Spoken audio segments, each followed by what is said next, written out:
রাজবাড়ী জেলার সুলতানপুর ইউনিয়নের শাইলকাঠি গোরস্থান এটি অনেক পুরাতন একটি গোরস্থান, যা 1960 সালে তাজউদ্দিন প্রামাণিক প্রায় 74% জায়গা দান করেছিলেন এই গোরস্থানের জন্য। এই গোরস্থানটি দেখতে গিয়ে দেখলাম যে এর জায়গাগুলো অনেক পড়ে আছে, বিশেষ করে কবরগুলো অনেক ফাঁকা ফাঁকা জায়গা করে দেওয়া হয়েছে। তবে গোরস্থানের গাছ আছে অনেকগুলো গাছের মাঝে অনেক ঝোপঝাড় হয়েছে, মনে করি যে এগুলো পরিষ্কার করতে হবে। এখানে একটি সোলার লাইট ছিল, সেই লাইটটিও দেখলাম যে ভেঙে ফেলা হয়েছে। তবে এখন সারিবদ্ধভাবে কিছু কবর দেওয়া হয়েছে, যে কবরগুলো খুবই সুন্দরভাবে সারিবদ্ধভাবে দেওয়া হচ্ছে।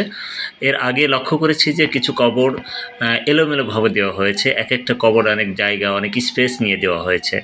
আসলে দেখভালের জন্য যদিও সভাপতি আনোয়ার হোসেন প্রামাণিক দেখে থাকেন, কিন্তু অনেকে এলাকাবাসী কবর দিয়ে থাকেন, হয়তো এই আনোয়ার হোসেন প্রামাণিকের কাছে শোনেন না, তাদের নিজের ইচ্ছা মতোই কবর দিয়ে থাকেন। আমি মনে করি যে গোরস্থান কর্তৃপক্ষের কাছে, সভাপতির কাছে অন্তত জিজ্ঞাসা করা উচিত যে কোন পাশ থেকে কবর দেওয়া হবে।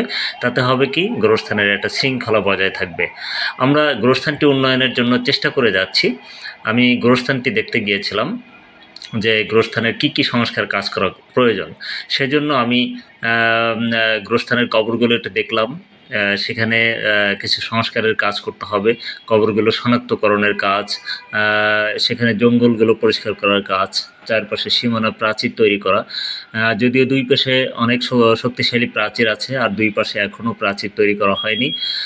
আমার মনে হয় যে এই দুই পাশে প্রাচীর তৈরি করলে বা একটা ভালো গেট তৈরি করলে এটি একটি ভালো অবস্থানে চলে আসবে। তো এখানে অনেক সময় আমাদের কাছে প্রশ্ন আসে যে অনেকে গোরস্থানে ঢুকে মাদক সেবন করে থাকেন। এটা আসলে করবেন না। আমি নতুন কবর দেখতে পাচ্ছি, এখানে নতুন কিছুদিন আগে কবর হয়েছে। জিজ্ঞাসা করলাম কার কবর, সে একজন বলল যে এটা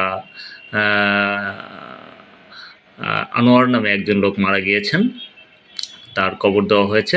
কবরটা খুবই সুন্দরভাবে সারিবদ্ধভাবে দেওয়া হয়েছে। এই নতুন কবরের পাশেই এই কবরটি দেওয়া হয়েছে। অনেকে একদম না শুনেই রাস্তার কাছে এসে দিয়ে থাকেন।